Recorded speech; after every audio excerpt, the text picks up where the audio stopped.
Hey, I'm Helena, and this is Swisspreneur Summaries, where I take your favorite Swisspreneur podcast episodes and compress them into snack-sized takeaways. Today's snack is episode 153 with Ross Mason, founder and former CTO of MuleSoft, the #1 integration API platform. Ross is also the founder at Dig Ventures, which is his vehicle to invest in B2B SaaS companies. Ross is on a mission to decode the founding process for entrepreneurs and is really passionate about adding value beyond just intros and hiring, but really providing frameworks to help build team culture and how to improve sales strategies. Now, this episode might just be a record breaker for Swisspreneur podcast length, clocking in at 2 hours long. But that said, I'm going to spend this next summaries episode giving you a bunch of teasers that I hope will lure you into listening to the full 2 hours, because I truly believe it's going to inspire you and that you're going to learn something new. I really think there's a lot of value in this episode, and that's why I'm covering it today. But first, let's start with an intro to Ross. Let's go.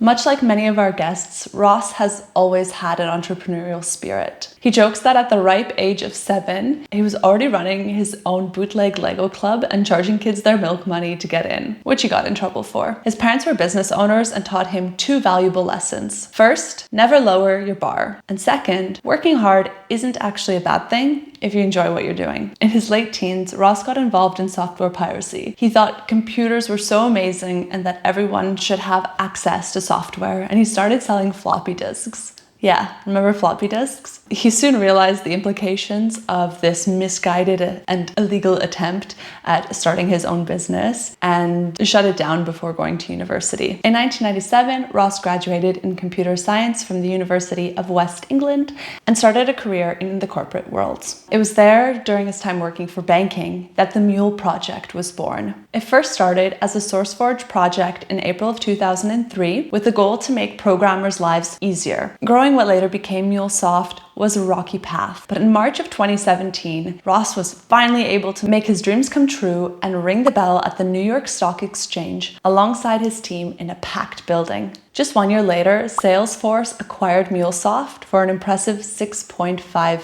billion. Now, if those 6.5 billion reasons aren't enough to get you to listen to the full episode, here's a handful more.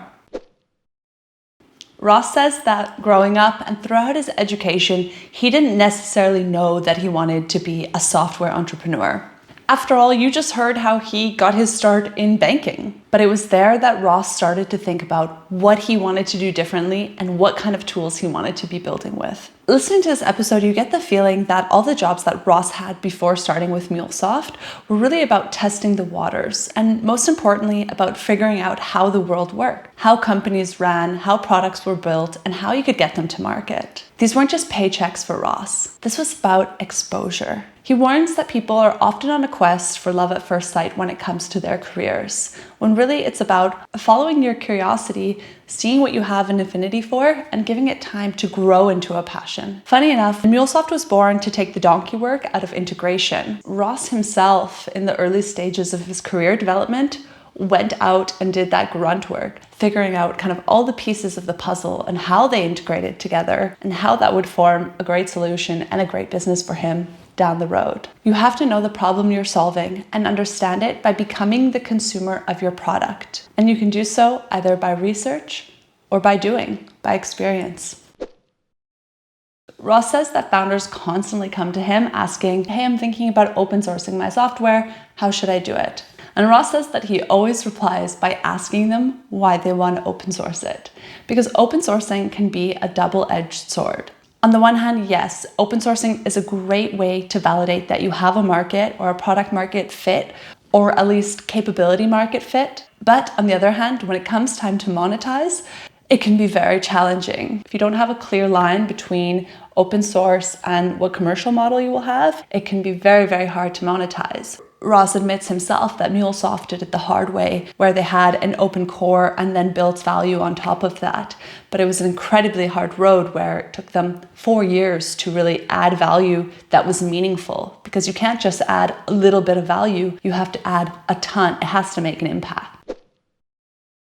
Ross believes that the timing going from the Mule project to MuleSoft was pretty eloquent, that there were quite a few other market indicators, such as other open source companies going commercial, that actually created a little bit of a playbook for them. Though there were some market indicators, what wasn't so obvious was why people needed a new integration platform. Integration was saturated. Ross claims that there were big players at the time and thousands of small players, and yet no one had come close to creating a unifying model. MuleSoft was singing from the rooftops that here they had this product, that they do it all in one platform, and nobody cared. So how do you get from nobody cares to 6.5 billion?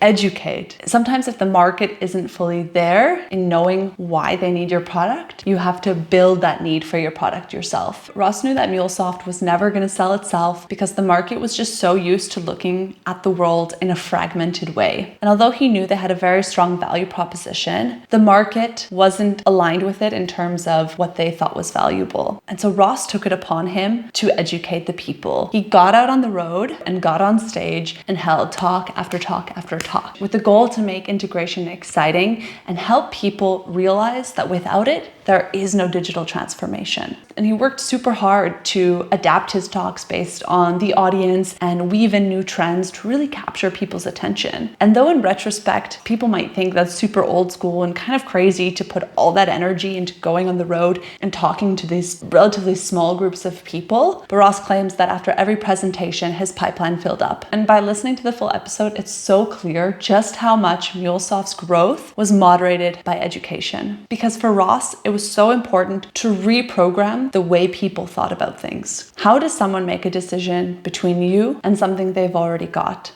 We all know this saying, if it ain't broke, don't fix it. So how do you as a salesperson, as a CEO, as a founder, convince someone that what you've got is so much better than what they already have? Changing behavior takes a lot of work. It's a great way to build a multi-billion-dollar business.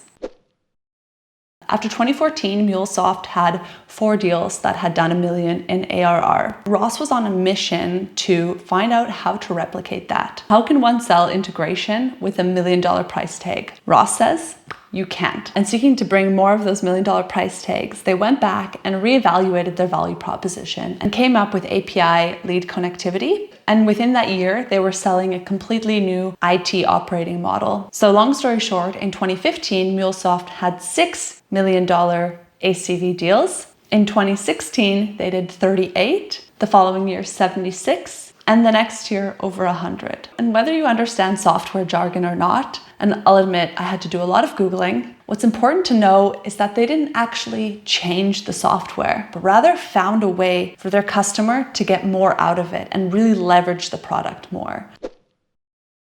Much like the value in his early days in the banking space, Ross credits the success of his sales strategy to his quest for knowledge. He talks about how investors would run these IT leadership meetings, and Ross would go in and pitch for 30 minutes. And he would always save 5 minutes at the end to probe around and try to get a feel for what people found to be the most valuable. He used these opportunities to learn about what the customers cared about and how to communicate with them. I think as a founder, when you're pitching, it's already clear that we need to know our audience, but how do we actually get to know them? I think a lot of the time we build the pitch based on assumptions and don't go out and do those trials as much as we should. So I love this part of Ross's story. When it came time to meet with the customers, Ross stopped pitching entirely. He just started asking questions. During the last 5 years at MuleSoft, Ross claims he didn't talk about the product once. Not a single pitch. Because Ross claims that his job was never to sell the product, but rather to get people to think differently about what their problems are and to push integration higher up on that priority list. Ross shares the story from 2012 when he was talking to his father about wanting to go public with MuleSoft. Now, 5 years later, this became a reality. But while listening through the episode, it's clear that this would have never happened without the forethought and the deep conviction that Ross had about the company and its future. For example, while preparing pre-IPO, Ross looked at all the companies that had gone IPO and noticed that most of them came out, hit that 2 billion market cap, and then plateaued. They really had a hard time growing. And that challenged Ross to ask himself, how do we not stall here? So they prepared a new category concept, application networks. They basically wanted to become the Facebook of applications. They spent a year and a half putting that strategy into place pre-IPO, so that post-IPO, they knew their pathway. All they had to do was figure out what do we build first. But the legwork, or donkey work, was already done and the team was totally aligned. Don't come to me with an idea and asking for permission. Come to me with an idea and some forethought about how it's going to work. 1 year after they went public, Salesforce called and said they really saw the value in what MuleSoft was doing. So they organized a meeting and Salesforce showed up, pretty quickly cut to the chase, and put the offer of $37 per share on the table. By now you know that MuleSoft sold to Salesforce for $6.5 billion. But to hear more about the deal and about the clauses around the diligence, listen to the full episode on streaming platforms or at Swisspreneur.org. Towards the end of the episode, Ross spends time talking about what differentiates him as an investor and what his value add is to founders. I'm curious, if you're a founder who's ever partnered with an investor, what was the most valuable part of the experience for you? Let us know in the comments below, and as always, let us know what episodes you'd like to see covered next. Until then, dream big and never stop learning. And Happy New Year!